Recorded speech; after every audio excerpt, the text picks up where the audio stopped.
Alright, in this video I'm going to be replacing the yoke on my canoe. Now the yoke is what allows you to carry the canoe on your back. As it turns out, when they break, the canoe falls on your head. So this one snapped on me when I was carrying it. It's not a super heavy canoe, but it is annoying when the yoke breaks. It is pretty easy to replace, and for a simple version of the yoke like this one, they only cost about $40 Canadian, so it's not that consequential. If you want a really nice one, they do cost a little bit more.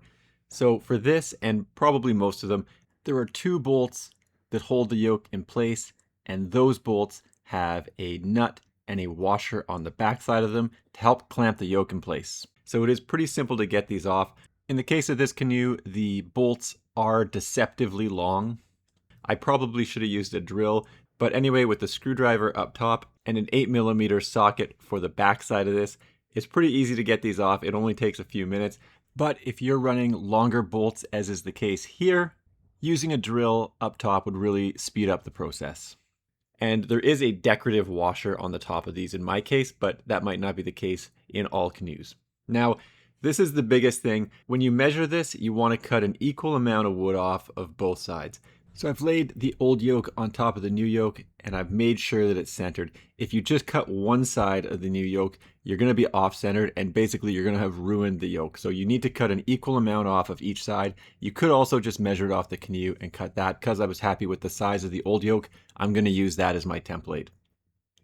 It is difficult to cut these with a compound miter saw because they're not exactly straight, so be careful. Obviously, it would be better to use hearing protection and eye protection, but I figured since I was wearing the flip-flops, I would use the safety squint method. But don't do what I'm doing. Wear your safety equipment, and obviously, be careful when you're doing this.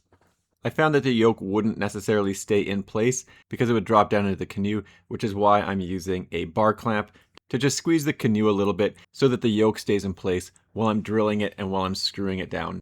So I am using a drill bit, which is about the same diameter as the bolts that I'm using. You don't want to be too tight on the bolts, otherwise you're going to have a heck of a time screwing those bolts through. And obviously if you're using a nut and bolt combination, you do need to pre-drill the yoke. So I highly recommend pre-drilling and not using something like a screw to screw down through the top and into the yoke. Definitely use a machine bolt and nut combination and put a washer on the backside with the nut so that the yoke is clamped into place tightly against the gunnels of your canoe.